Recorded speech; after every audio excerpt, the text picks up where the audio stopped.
এই সফর আয়োজনের উদ্যোক্তা হিসেবে চীনা কমিউনিস্ট পার্টি, ঢাকাস্থ চীনা দূতাবাস এবং আমন্ত্রণকারী চীন কমিউনিস্ট পার্টির আন্তর্জাতিক বিভাগকে ধন্যবাদ এবং কৃতজ্ঞতা জ্ঞাপন করছি।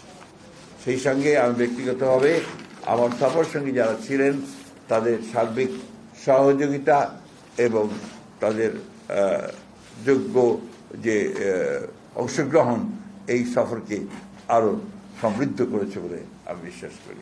তিস্তা প্রোগ্রাম নিয়ে আমরা আলোচনা করেছি এবং আমরা আমাদের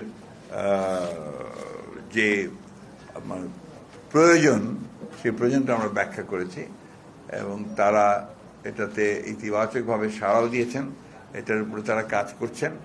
আমরা অবশ্যই তাদের যে প্রস্তাব যদি তারা দেয় সেই বিষয়টা আমরা ভবিষ্যতে যদি আমরা কখনো সরকার পরিচালনার দায়িত্বে আসি তখন সেটা আমরা অত্যন্ত ইতিবাচকভাবেই দেখব বলে আমরা বলেছি। ওরা যেটা বলেছে যে তারা অত্যন্ত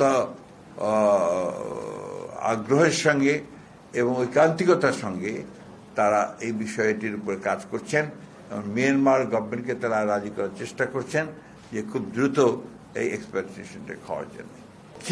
চীনের আগ্রহ যথেষ্ট রয়েছে যে আমরা আমাদের প্রতিবেশীদের সঙ্গে সুসম্পর্ক রাখি। আমরা কিন্তু এক চীন নীতি থেকে কখনো সরিনি। তাইওয়ানের একটা ট্রেড সেন্টার এখানে কয়েকদিনের জন্য খোলা হয়েছিল, কয়েকদিনের জন্য, কিন্তু তারপরে সেটাকে সরিয়ে দেওয়া হয়েছে। আর এইখান থেকে আমরা কখনো সরিনি, এটা আবার আমরা রিটায়ার করেছি, আবার বারবার করে বলেছি, আমরা আপনাদের উল্লেখ করেছি। চীন আশা প্রকাশ করেছে যে নির্বাচিত সরকারের সঙ্গে তারা আরো গভীর দৃঢ়তার সঙ্গে, আন্তরিকতার সঙ্গে, ভালোবাসার সঙ্গে, প্রেমের সঙ্গে কাজ করবে। Thank you.